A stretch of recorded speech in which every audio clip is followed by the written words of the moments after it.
নমস্কার বন্ধুরা, welcome to এসটিওনিক sports. বন্ধুরা, এই ভিডিওতে আমরা কথা বলবো বেশ কিছু ফুটবল আপডেট নিয়ে, যেখানে ট্রান্সফার নিউজ শেয়ার করার রয়েছে, জাতীয় দল নিয়ে কথা বলার রয়েছে, এএফসির টুর্নামেন্টের কীরকম প্রস্তুতি সারছে দলগুলো সেই নিয়েও কথা বলার রয়েছে এই ভিডিওতে। তাই ভিডিও শুরু করার আগে একটাই রিকোয়েস্ট, চ্যানেলে যারা প্রথমবারের জন্য এসেছো মনে করে চ্যানেলটাকে সাবস্ক্রাইব করে নিও, তাহলে প্রিয় দলের খেলার সমস্ত আপডেট তোমরা এখানে পেয়ে যাবে। তো চলো আর দেরি না করে ভিডিও শুরু করা যাক। তো এই মুহূর্তে তো ট্রান্সফার উইন্ডো ক্লোজ হয়ে গেছে, কিন্তু তারপরও আমরা বেশ কিছু সাইনিং দেখতে পাবো। বেশ কিছু প্লেয়ারকে কিন্তু কন্ট্রাক্ট টার্মিনেট করে বেশ কিছু দল সাইন করাবে, বেশ কিছু প্লেয়ারকে অনেক রকম পরিকল্পনা করে সাইন করাবে। তো অনেক রকম কিছু কিন্তু আমরা এই সামনের দিকে দেখতে পেতে চলেছি।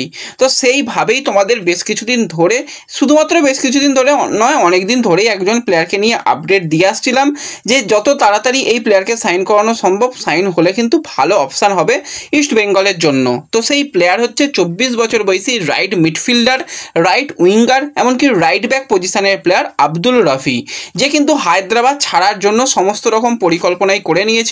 এবং তোমাদের কিছুদিন আগেই ভিডিওতে জানিয়েছিলাম আব্দুল রফিকে নেবার ব্যাপারে ইস্টবেঙ্গল যথেষ্ট পজিটিভভাবে কথাবার্তা চালাচ্ছে, কিন্তু কন্ট্রাক্টেড প্লেয়ারকে নিতে গেলে তো ট্রান্সফার উইন্ডোকে কাজে লাগিয়ে হালকা নেগোসিয়েশন করে ট্রান্সফার ফি দিয়ে নিতে হবে।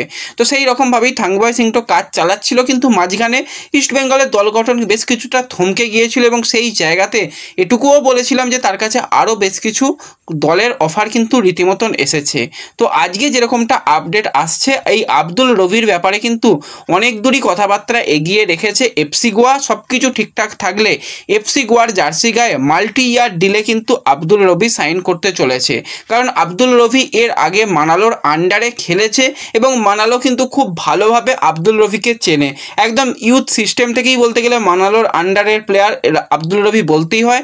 এবং অলরেডি কিন্তু আমরা গোয়ার দিকে তাকালে সেখানে উদান্তা বরিসের মতন প্লেয়ার থাকলেও তারপরেও কিন্তু আব্দুল রফিকে অ্যাজ এ ব্যাকআপ অপশান হিসাবে এফসি গোয়া চূড়ান্ত করতে চলেছে। যদিও আমি বলছি না যে এখনই ডিল ডান হয়ে গেছে, কিভাবে হচ্ছে সেই ব্যাপারটাও একটু জটিলতা রয়েছে। খুব সম্ভবত ফ্রি প্লেয়ার হিসাবেই কিন্তু সে এফসি গোয়াতে আসছে।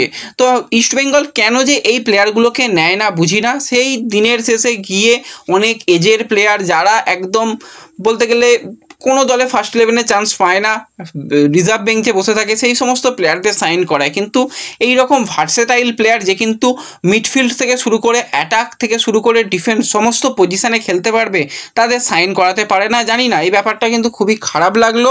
যদি সাইনিং হতো তো ভালো সাইনিং হতো, এটুকু বলা যায়, কিন্তু সাইনিংটা খুব সম্ভবত হচ্ছে না।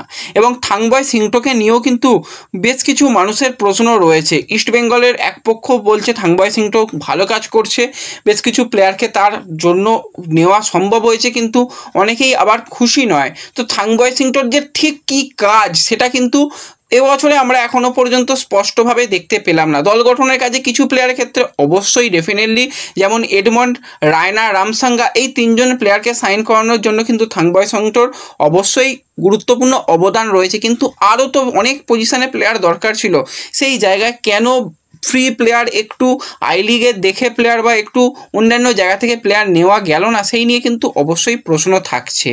তো যাই হোক, এরপরে যে বিষয়টাকে নিয়ে আমরা কথা বলবো সেটা হচ্ছে এফসি গোয়াকে নিয়ে। তো তারাও কিন্তু এএফসির পরবর্তী রাউন্ডে কোয়ালিফাই করেছে এবং তাদের গ্রুপ যথেষ্ট কঠিন গ্রুপ। তারা কিন্তু অলরেডি ভালো রকমভাবেই প্র্যাকটিস করছে, তারা প্রি সিজন চালু করে দিয়েছে, তারা কিন্তু থেমে নেই এটুকু বলতে হবে। তারা কিন্তু বেশ ভালো রকমই প্র্যাকটিস করছে, কিন্তু প্র্যাকটিস করা আর খেলার মধ্যে তো তফাৎ রয়েছে। তো সেই কারণেই কিন্তু তারা একটা প্র্যাকটিস ম্যাচ খেলতে চলেছে মোহনবাগান সুপার জায়েন্টের সঙ্গে 9ই সেপ্টেম্বর। সেই ম্যাচটা কিন্তু কলকাতাতেই হবে, গোয়া কিন্তু কলকাতায় খেলতে আসবে, এটা কিন্তু একদম অফিসিয়াল হয়ে গেছে। তাই তোমাদের সঙ্গে শেয়ার করে দিলাম। আমি তো বলবো দুটো দলের জন্যই খুব ভালো হয়েছে, কারণ মোহনবাগানেরও সামনের 16 তারিখে গুরুত্বপূর্ণ ম্যাচ রয়েছে। তো সেই ম্যাচটার আগে একটা প্রস্তুতি ম্যাচ তারাও খেলতে পারছে এবং এফসি গোয়ারও কিন্তু পরপর পর ম্যাচ রয়েছে, তো সেক্ষেত্রে এফসি গোয়াও কিন্তু একটা প্র্যাকটিস ম্যাচ পেয়ে যাচ্ছে। এটা কিন্তু দুটো দলের জন্য প্রস্তুতিতে খুবই ভালো ব্যাপার। তো এর সাথে সাথে যদি আমরা একটুখানি ইন্ডিয়ান ডিফেন্ডার সন্দেশ জিংহানকে নিয়ে কথা বলি, তো সন্দেশকে নিয়ে আজকে অনেক রকম কথাবার্তা হয়েছে। তো যেটা আমরা জানিয়েছিলাম তার কিন্তু চোয়াল ভেঙে গেছেই বলা যায়, এবং তাকে দেশে ফিরিয়ে আনা হচ্ছে। আজকে বেশ কিছু জায়গা থেকে এমনও কথা রটিয়ে দেওয়া হলো সে 6 মাস 1 বছরের জন্য ছিটকে গেছে। তার সমস্ত যে খরচাপাতি সেটা কারা দেবে, সেটা কি ক্লাব তারা দেবে নাকি ফেডারেশন দেবে না কি হবে, অনেক রকমভাবে অনেক কিছু চললো। কিন্তু দিনের শেষে এটাই আপডেট বেরিয়ে আসছে, পুরোপুরি খরচা কিন্তু ফেডারেশন বহন করবে। যেটা হয়েছে ইনজুরি, ফুটবল খেলতে গেলে ইনজুরি হবেই। এবং আজকে অনেক সবাই মানে একটা বেশ ভালো ব্যাপার পেয়ে গিয়েছিল, দেখো এই কারণে আমরা প্লেয়ার ছাড়িনি, প্লেয়ারদের ইনজুরি হলে তখন কি হবে। তো দেখো খেলতে গেলে ইনজুরি হবে, এটা তো সাধারণ ব্যাপার। তো প্লেয়ার ছাড়াটা সবথেকে গুরুত্বপূর্ণ ব্যাপার, সবার আগে তো দেশ, তারপর তো ক্লাব। তো সেই দেশের কথা না ভেবে যারা প্লেয়ার ছাড়েনি তারা তো আজকে অনেকটাই আনন্দ করছিল, কিন্তু তাদের আনন্দের যেটা লিমিটেশন খুবই সীমিত। কারণ যেটা জানা যাচ্ছে যে পুরোপুরি খরচা কিন্তু বহন করতে চলেছে ফেডারেশন। তো আমরা চাই দ্রুত সুস্থ হোক সন্দেশ জিংহান, আবারও মাঠে ফিরে আসুক। এবং হ্যাঁ, 6 মাস বা 1 বছর তার মাঠে ফিরতে সময় লাগবে না, সে যত তাড়াতাড়ি সম্ভব ফিরে আসবে। কিন্তু এটা একটা বিরাট বড় ধাক্কা এফসি গোয়ার জন্য, কারণ তারা যে এএফসি ম্যাচ খেলবে সেখানে খুব সম্ভবত সন্দেশকে না পাওয়াই যেতে পারে। এবার যদি কোনোভাবে তাকে একদম খুব তাড়াতাড়ি সুস্থ করা যায় সেই চেষ্টাও চালানো হবে। তো দেখা যাক, আজকে তো আসবে দেশে, তো এলে তারপর আরও সমস্ত রকম ট্রিটমেন্ট হলে তারপর কিন্তু আরও ভালোভাবে বোঝা যাবে। সেই দিকেও আমাদের নজর রাখতে হবে যে শেষ পর্যন্ত কি হয়। তো এবং এর সাথে সাথে যদি আমরা কথা বলি কাফা নেশন কাপ নিয়ে, যেখানে আমাদের শেষ ম্যাচ আমরা আগামীকাল খেলতে চলেছি আফগানিস্তানের বিরুদ্ধে। তো আফগানিস্তান কিন্তু তারা 2টো ম্যাচ খেলে নিয়েছে, তারা 2টো ম্যাচেই হেরেছে। প্রথম ম্যাচে তারা ইরানের বিরুদ্ধে 3-1 গোলে হেরেছে, দ্বিতীয় ম্যাচে তাজিকিস্তানের বিরুদ্ধেও কিন্তু তারা হেরেছে। তো এই ম্যাচটা তারা 2টো ম্যাচ হেরে খেলতে আসছে। ইন্ডিয়া একটা ম্যাচ জিতেছিল এবং একটা ম্যাচ হেরেছে, এবং ইন্ডিয়া ভালো ফুটবলটুকু খেলেছে।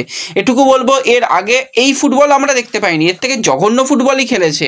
অন্তত খেলাটা দেখে ভালো লাগছে, ডিফেন্স অনেকটা বেশি সলিড রাখা গেছে, প্লেয়াররা গোল করার দিক পর্যন্ত পৌঁছাচ্ছে। এবার গোল করতে হবে, ম্যাচ জিততে হবে। এবং এই আফগানিস্তান ম্যাচটা কিন্তু একদম ডু অর ডাই ম্যাচ, যে ম্যাচ জিতলেই কিন্তু অবশ্যই ইন্ডিয়া পরবর্তী রাউন্ডে কোয়ালিফাই করবে ঠিক এই হিসাবেই যে তারা কিন্তু 3rd প্লেসের জন্য খেলবে। কারণ অলরেডি ইরান তারা গ্রুপ চ্যাম্পিয়ন হবেই, কারণ ইন্ডিয়ার থেকে যদি তারা শেষ ম্যাচ হেরেও যায় তো সেক্ষেত্রেও কিন্তু তাদের গোল ডিফারেন্স অনেক ভালো রয়েছে, প্রথম ব্যাপার। দ্বিতীয় ব্যাপার, কিন্তু হেড টু হেডে ইন্ডিয়াকে তারা যেহেতু হারিয়েছে, তো সেক্ষেত্রে তারা পরবর্তী রাউন্ডে যাবে। এবং ইরান মনে হয় না যে তাজিকিস্তানের কাছে হারবে, তারা হয়তো ম্যাচ ড্র করে হলেও বেরিয়ে যাবে। এবং তাজিকিস্তানও চেষ্টা করবে তাদের ভালো একটা পারফরমেন্স করা। তো সেই ম্যাচটাও খুবই গুরুত্বপূর্ণ হবে, কিন্তু ইন্ডিয়া পরবর্তী রাউন্ডে কোয়ালিফাই করতে পারবে ঠিক এইভাবেই, যে তারা সেকেন্ড বেস্ট টিম হিসাবে 3rd প্লেসের জন্য খেলার জন্য। তো খুবই গুরুত্বপূর্ণ এই ম্যাচটা হবে, এবং সেই রকম প্রস্তুতিও চালানো হয়েছে। সন্দেশকে ছাড়া খেলতে হবে, তো কীরকম কি প্লেইং 11 হবে সেই নিয়ে পরবর্তী সময় আমরা অবশ্যই আলোচনা করে নেব। এই ভিডিওতে এটুকুই আপডেট শেয়ার করার ছিল। ভিডিও ভালো লাগলে লাইক শেয়ার করে দিও, চ্যানেলে প্রথমবারের জন্য এলে সাবস্ক্রাইব করে নিও। দেখা হবে পরবর্তী ভিডিওতে, ধন্যবাদ।